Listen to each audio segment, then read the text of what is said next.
잘 들었습니다. 신중한 앵커께서 점수를 높게 주시니까 집 팔고 이 종목 사도 되냐고 하시는 분들이 계시네요. 네, 신중한 점수 잘 들었습니다. 뷰티풀 굿머니로 이어가겠습니다. IBK 투자증권 강남센터의 김용빈 주임님 나오셨습니다. 어서 오십시오. 안녕하세요. 자, 오늘 먼저 시간의 거래 특징주부터 살펴보고 이야기를 나누겠습니다. 자, 신경민 아나운서가 오늘 처음으로 여러분들께 선보이고 있습니다. 오늘 처음 오신 분이 계세요. 네, 듣겠습니다. 전해주십시오. 네, 시간외 특징주 함께 살펴보도록 하겠습니다. 먼저 코오롱 우선주입니다. 9%가량 상승했는데요. 이 투자사업과 임대사업만을 전담하는 이 코오롱 그룹의 지주회사죠. 먼저 설명을 드리자면 코오롱은 올해 상반기 누적 매출이 전년 대비 2% 증가했습니다. 또한 코오롱 티슈진의 임상재원 확보를 위해 내년 4월 이내로 제3자 배정 유상증자 방식의 미화 3천만 불 규모로 투자를 계획하고 있다고 밝힌 소식이 전해지기도 했습니다. 네, 다음 종목을 살펴보면 EM넷입니다. 약 9%의 상승을 보였는데요. 국내 주요 인터넷 포털사이트를 통한 광고 기획 및 대행 사업을 주요로 하는 기업입니다. 이 주가 안정 및 주주가치 제고를 위해 20억 규모의 자기 주식 취득 신탁 계약을 하이투자증권과 체결하겠다고 공시하며 상승 탄력을 받았습니다. 네, 다음으로 이 모비스입니다. 모비스 또한 약 10%대로 상승 흐름을 보였는데요. 이 공시를 통한 종속회사인 블록베이스와 소규모 합병을 결정했다고 밝혔습니다. 다음으로 살펴보면 한영증권이 있습니다. 한양증권은요, 현재 경영 상황이 양호하다고 발표하며 최근 증권시장에서 떠도는 매각설을 일축했습니다.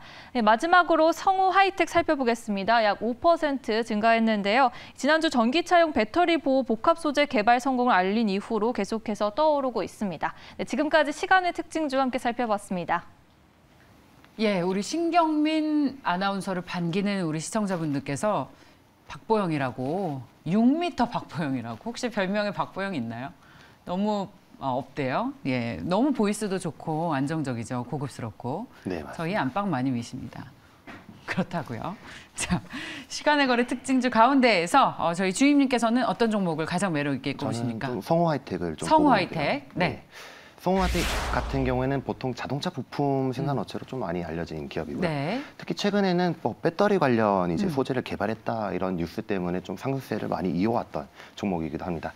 특히 이 배터리 관련 그 소재라고 하면은 특히 이 배터리가 외부 충격에 의해서 충격을 받았을 때 이 그 배터리를 보호하는 이런 역할을 하고 있어야 되는 부품들이 있잖아요.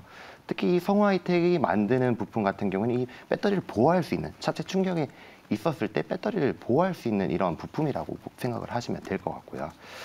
특히 최근에는 뭐 이런 배터리 관련 부품뿐만 아니라 전기차에 관련된 모든 웬만한 부품들을 계속적으로 생산해내고 있기 때문에 성우하이텍 같은 경우에는 이 전기차 관련주가 아닌가 이렇게 계속적으로 시장에서 엮여왔습니다. 네. 특히 전기차 관련 부품 중에서는 뭐 배터리 모듈 케이스도 있고요. 아니면 여러 가지 보통은 이제 차체에 좀 많이 국한되어 있는 모습이었었는데 이 배터리 사업 쪽으로 계속적으로 부품 사업이 좀 연결되고 있다라는 부분에 대해서 좀 계속적으로 보셔야 될 것 같고요.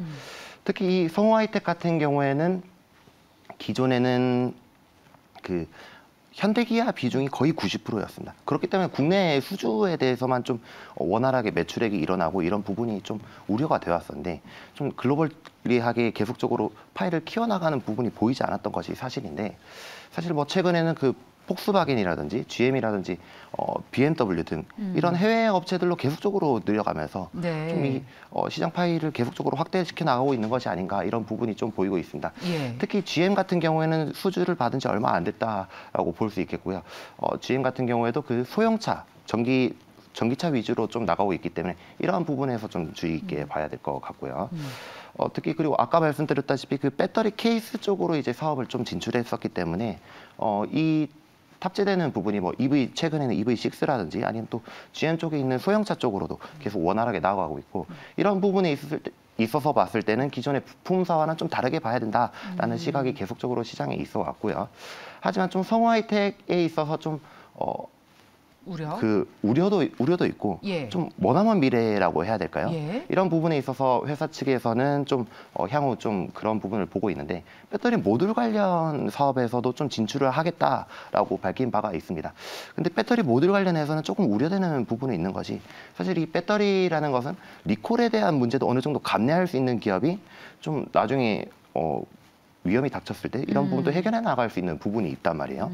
사실 근데 이 성우하이텍 같은 경우에는 뭐 실적이야 꾸준히 조금 성장하고 있는 부분이 있지만 예. 사실 이 부채 비율이 좀 문제가 되는 부분이 있습니다. 제가 그거를 여쭤보고 싶었습니다. 이 부채 비율이 예. 좀 문제가 되고 있기 때문에 사실 지금 이 금리 시장이라든지 금리도 오르고 레고랜드 사태로 크레딧 리스크도 부각되고 그래서 맞습니다. 저희도 계속 부채 비율이 높은 기업은 일단 거르자라는 내용이 나오고 있었는데 성우하이텍이 지금 부채 비율이 높아서 유보금도 높은데 부채 비율도 맞습니다. 높아요. 예. 그래서 이 과도한 레버리지 때문에 있어서 이 조달 문제도 사실 발생할 수 있고요. 사실 또 리콜이라는 문제가 나중에 배터리 사업을 진출했을 때 이런 부분을 굳이 좀 감내를 할 수 있을지라는 좀 의문은 있습니다. 그래서 뭐 시간의 종목에서는 좀 이슈를 끌었었지만 네. 상당히 좀 단기적으로 보시는 게 아니라면 좀 장기적으로는 좀 아직 지양을 해야 될 때가 아닌가라고 생각을 하고 있습니다. 예. 하지만 그래도 뭐 목가는 얘기를 해야겠죠. 매수가 같은 경우에는 5,300원을 제시하고 싶고요. 목표가는 5,700원, 손절가는 5,100원으로 짧게 잡겠습니다. 솔직한 전략 감사합니다. 성우하이텍이 길게 봤을 때 어떤 지금 현재의 시장의 트렌드로 봤을 때 금리 인상기에 부채 비율이 높은 기업이기 때문에 투자하는데 좀 고민이 된다라는 말씀 해주셨고 성우하이텍 관심 있는 분들 참고를 꼭 하시길 바랍니다. 자, 다음은 외국인과 기관의 수급 특징주를 살펴보겠습니다. 전해주십시오. 네, 외국인이 매수한 특징주 함께 살펴보도록 하겠습니다. 이 국내 주요 기업들의 3분기 실적 발표를 앞두고 이 대표 수출 업종인 반도체와 자동차주의 실적 전망치는 우려 섞인 시선이 이어지고 있는데요. 그 가운데 외국인의 수급을 함께 살펴보겠습니다. 먼저 KTNG입니다. KTNG는 목표주가 괴리율이 낮은 종목으로 파악되기도 하면서 외국인의 매수가 이어지고 있고요. 다음으로 아이센스는 10일 연속 외국인의 순매수가 있었습니다. 화학 및 바이오 센서 등을 개발, 제조 및 판매하는 사업이죠. 네, 또한 대한항공은 지금 항공주 상승 탄력을 받고 있습니다. 스카트렉스 선정 세계 최대 10대 항공사 중 9위를 기록했습니다. 네, 다음으로 LG 디스플레이 이어서 보면요. 6일 연속 외국인의 순매수가 이어졌습니다. LG전자에 공급하는 TV용 대형 디스플레이 신규 투자를 보류하기로 했다는 소식도 밝혔고요. 또 글로벌 TV 수요 하락 여파로 2분기에 이어 3분기에도 적자를 기록할 것으로 추정됩니다. 네, 그럼 마지막으로 포스코케미칼 살펴보면요. 외국인이 3일 연속 매수한 흐름 보였습니다. 올해 하이니켄 양극재 공급이 빠듯해지고 미국 인플레이션 감축 법안 등이 발효되면서 그 가치가 오르고 있는 모습입니다. 네, 다음으로 기관의 순매수 특징주 살펴보겠습니다. 먼저 조이시티, 이제 게임주죠. 15일 연속 기관의 매수가 이어졌는데요. 이 자사가 개발한 농구 게임에서 할로윈 시즌 업데이트를 실시한다는 소식도 함께 전해드리겠습니다. 네, 또한 하나금융지주, 이제 3분기 실적 발표를 앞둔 상태인데요. 이제 11일 연속 기관의 매수가 이어지고 있습니다. 네, 다음으로 무림 PMP입니다. 이제 다음 달 24일부터 편의점에서 일회용 비닐봉투 사용이 전면 금지된다는 소식에 오른 것으로 보입니다. 또한 이어서 넥슨 타이어 함께 살펴보면요. 넥슨 타이어는 패션 브랜드와 손잡고 의류 신발 등을 선보이기도 하고 있는 종목인데요. 글로벌 주요 완성차 업체의 전기차용 타이어 공급을 확대하기 위한 치열한 수주 경쟁에 돌입한 상태입니다. 네, 마지막으로 지금 주목되고 있는 나스미디어입니다. 3%가량 증가했는데요. 넷플릭스가 광고가 붙은 요금제를 다음 달 4일 출시하면서 국내 대행사로 나스미디어를 선정했습니다. 나스미디어는 마이크로소프트에 이어 넷플릭스 광고 파트너사를 협업하며 지금 상승 탄력을 받은 모습입니다. 네, 지금까지 외국인과 기관 수급 체크해봤습니다. 외국인의 수급 특징주 가운데서 KTNG가 오늘로써 30일째. 맞습니다. 대단합니다. 이게 저희 그 수출주 사자 이런 얘기하면서 사실 KTNG가 대표 수출주이자 배당주다라는 얘기 계속했는데 주가도 여기에 그대로 화답을 하고 있네요. 네. 앞으로도 계속 좋을까요? 짧게 얘기해 주신다면? 일단은 저는 좀 지속적으로 이런 시황이라면 좋을 거다. 이런 시황 속에서는 계속적으로 좀 매수를 해볼 만하다라고 생각하고 있습니다. 진짜 저희 시청 플로라님께서도 KTNG 살 걸 괜히 다른 주식 머리 굴렸다고 하시는데 자, 그리고 대한항공입니다. 최근 6거래일 연속 외국인 투자자들은 계속 사고 있지만 오늘 새벽에 세부에서 대한항공 여객기가 비상 착륙을 했습니다. 인명피해는 다행히 없었지만 사장이 나서서 지금 대국민 사과문을 발표를 했고요. 이런 부분이 오늘 항공주에 좀 악영향이 있지 않을까 걱정이 되는데 주임님께서는 어떻게 분석하십니까? 단기적으로는 오늘은 조금 영향이 있을 것이다라고 생각을 하고 있습니다. 물론 인명피해가 없었기 때문에 크나큰 주가 하락은 없겠지만은 특히 이전에 카카오 사례에서도 보셨듯이 단기적인 이슈로는 좀 반응을 할 것이다. 하지만 좀 중장기적으로 본다면 이 부분도 상당히 짚고 넘어갈 수 있는 영향이 있을 것이다라고 생각을 하고 있습니다. 그렇군요. 자, 인명피해가 없어서 너무나 다행입니다. 자, 단기 영향이 그칠 것이다라는 말씀이시고 그렇다면 이 가운데에서 외국인이 살 만한 종목, 이 종목 매력적이다. 뭘까요? 네, 저는 아이센스를 보고 있는데요. 일단 이 아이센스라는 기업이 이제 자가혈당 측정기로 계속적으로 유명해 왔던 기업이고, 그리고 이 그 혈당 측정기 쪽에서도 이제 연속 혈당 측정기라는 제품이 있습니다. 이 제품이 언제 개발되냐는 솔직히 한 3, 4년째 계속적으로 이어왔기 때문에 이것이 과연 될 것인가라는 얘기가 계속적으로 시장에 있어왔던 종목 중에 하나고요. 특히 아이센스 같은 경우에는 아까 말씀드렸다시피 이제 글로벌적으로 그 연속 혈당 측정기 CGMS를 하는데 이 부분이 이제 건강보험 확대가 된다는 얘기가 있어요. 기존에는 좀 중증 환자에 대해서 건강보험이 적용이 됐다면 이제는 좀 라이트한 환자들에게도 좀 건강보험이 적용이 될 예정이다. 이런 부분에 있어서 특히 좀 수혜를 받을 수 있다라고 생각을 하고 있고요. 그리고 이제 저희가 아는 체열을 하는 BGM이라는 이제 자가혈당 측정기가 있죠. 이쪽에서도 사실 경쟁이 워낙적으로 계속적으로 심해왔습니다.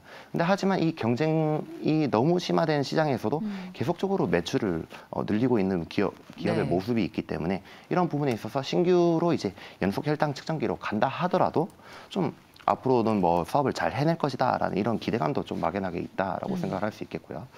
특히 이 연속 혈당 측정기가 왜 몇 년 동안 안 됐다고 말씀을 드렸잖아요. 네. 이런 부분이 왜 안 됐었냐면 사실 이 코로나로 인해서 의료계 쪽에서도 임상 절차가 좀 계속적으로 지연되고 이런 부분에 있었기 때문에 이제야 있어서 이제 그 연속 혈당 측정기가 한 2023년에 좀 출시된다라고 생각을 하시면 될 것 같고요.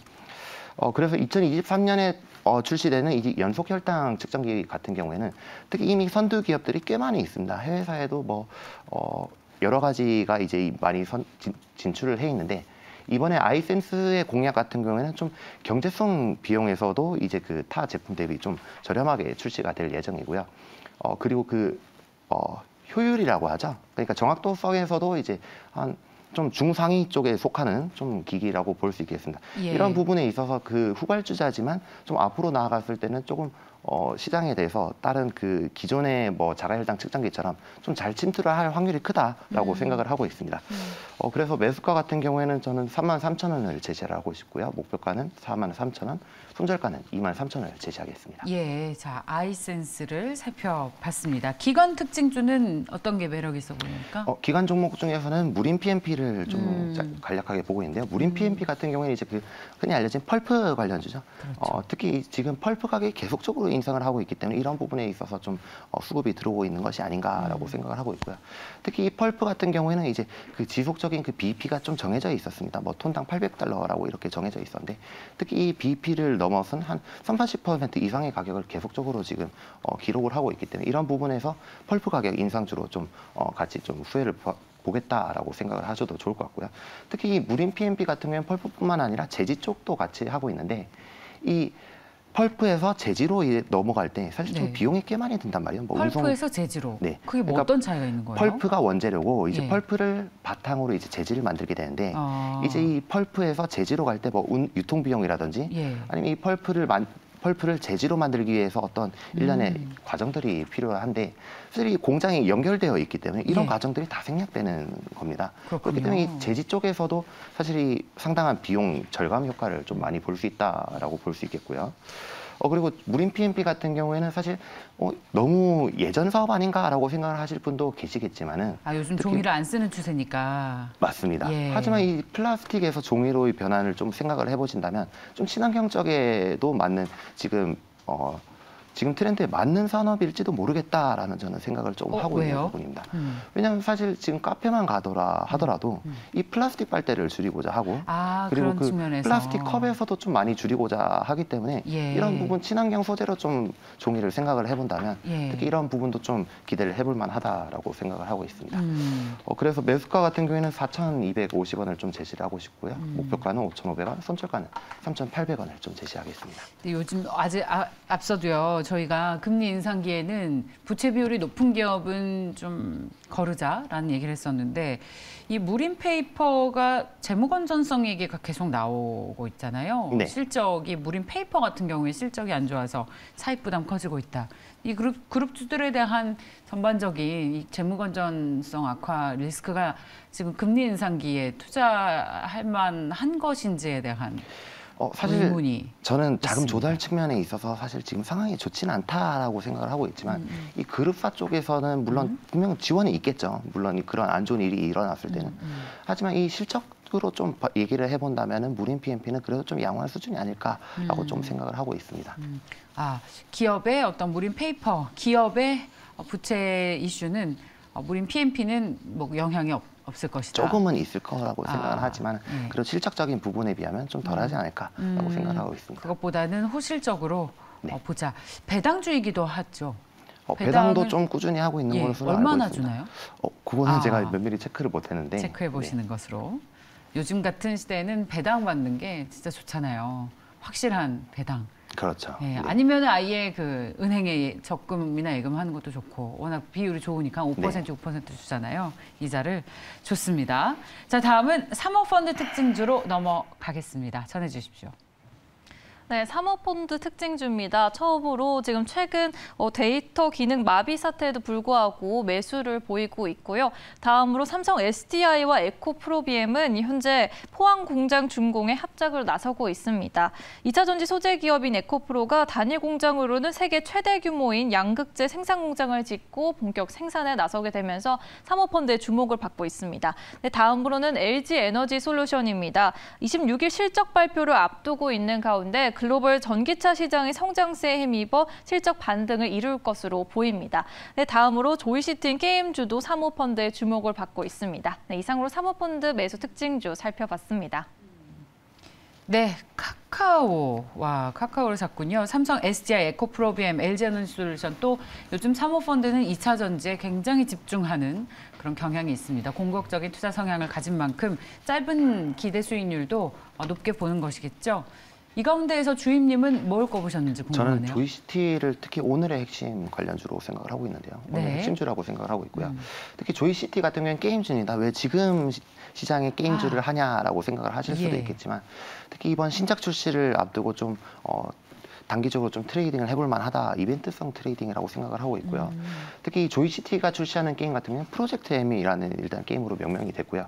이번 4분기에 좀 클로즈 베타가 좀 출시가 될 예정입니다. 특히 아마 11월 경으로 알고 있고요. 이 클로즈 베타가 시작됐을 쯤에는 한 번쯤 매도를 한번 해볼 만한 기회가 오지 않을까라고 생각을 하고 있습니다. 특히 이번 그 프로젝트 M이라는 게임은 기존에 카카오 게임즈에서 많이 흥행하고 있는 게임 중에 하나입니다. 우마무스메라고 들어보셨을지는 모르겠는데 이 우마무스메라는 게임이 이제 특히 이 서브컬처형 게임이란 말이에요. 흔히 말하면 오타쿠라고 하죠. 네, 이런 쪽으로 이제 사람들이 좀 물론 그 비하라 하는 얘기는 아닙니다. 네, 근데 좀 그 특정 매니아층들이 좀 많이 좋아하는 이쪽 게임 쪽에 하나로 좀 출시를 하는 예정인데 특히 조이시티가 비슷한 류의 게임을 출시를 하다 보니 이런 쪽에서 지금 흔히 최근에 유행하고 있는 그 서브컬처 장르에서 대해서도 좀 수혜를 받지 않을까 이런 기간의 기대감이 있다라고 생각을 할 수 있고요. 그리고 조이시티 같은 경우에는 23년에 정식적으로 이제 출시를 하는 게임이 3가지나 됩니다. 네. 디즈니와 같이 이제 해서 이제 그 디즈니 나이츠 사가라는 게임과요. 그리고 프리스타일로 유명했었습니다. 기존에도 프리스타일로 이제 그 PC 게임을 해왔었던 것이 이제 조이시티인데 이번에 2가 출시되면서 이런 기대감들을 한 번에 3가지를 가지고 있다라고 생각을 하셨으면 좋겠고요. 특히 이 프로젝트 M이 또 기대되는 한 가지 추가 이벤트가 있습니다. 기존에 그 서브컬처 장르뿐만 아니라 이 중국에서 퍼블리싱하는 업체가 같이 들어오게 되는데요. 빌리빌리라는 업체입니다. 특히 게임사들 중에서는 퍼블리싱이라는 것이 상당히 중요합니다. 왜냐하면 특히 뭐 배급만 한다라고 생각을 할 수 있겠지만 배급사들이 사실 그 흥행에 대한 그런 성과 보장이라든지 또한 그 광고라든지 이런 부분도 다 배급사들이 하고 있기 때문에 이런 부분을 생각해 봤을 때 좀 대형 빌리빌리라는 퍼블리셔가 들어왔다는 것 또한 이 게임의 흥행을 좀 성공해 줄 수 있는 보증 수표다라고 생각을 하고 있습니다. 그래서 매수가 같은 경우에는 4,200원을 좀 제시를 하고 싶고요. 목표가는 높게 9,000원, 손절가는 3,500원입니다.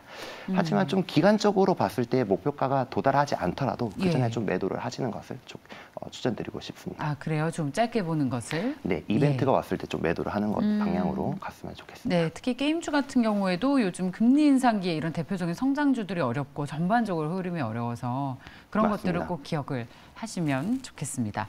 IBK 투자증권 강남센터의 김용빈 주임님과 함께했습니다. 잘 들었습니다. 감사합니다.